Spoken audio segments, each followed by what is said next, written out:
Course asks, and remember those who challenge you in that moment, to remember the truth for them, that they can be free of suffering. You can be free of suffering today.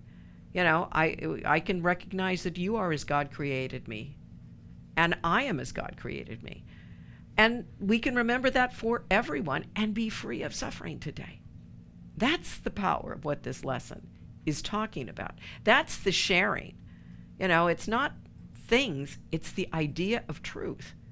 It is the idea of love, and it is from that idea that everything in this world is experienced. This world is made up of your thought. I think more and more of us are understanding that. We're recognizing the fact that our thoughts create the atmosphere in which we dwell. And that's really what the Course is always telling us.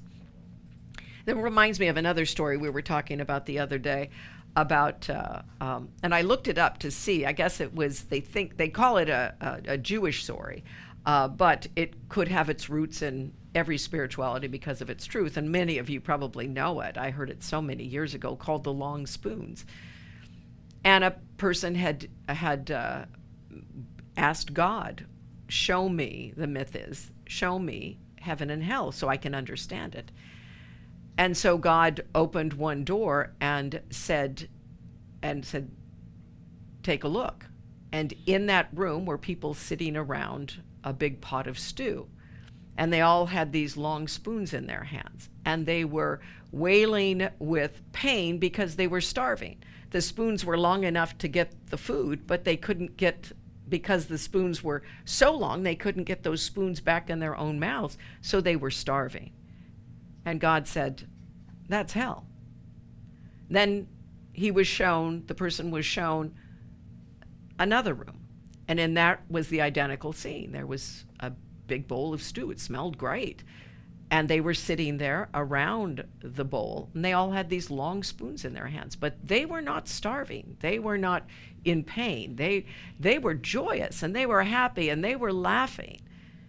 And the person said, oh, I don't understand it. He says, well, the people learned how to feed each other. The spoons were long enough to reach another person, but not themselves. And so they gave to another. And thereby, others gave to them. Thereby, they grew. They grew in joy. That's heaven.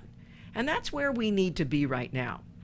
And again, it doesn't mean always that we give things, financial things, but we give of our truth. We give of ourselves. Sometimes you'll be in a position to be able to give in ways that others may not.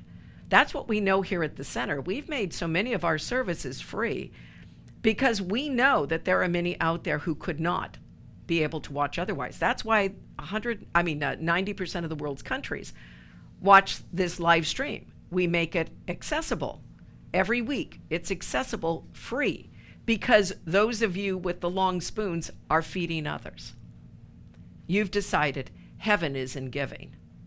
Heaven is in giving because that's how you receive.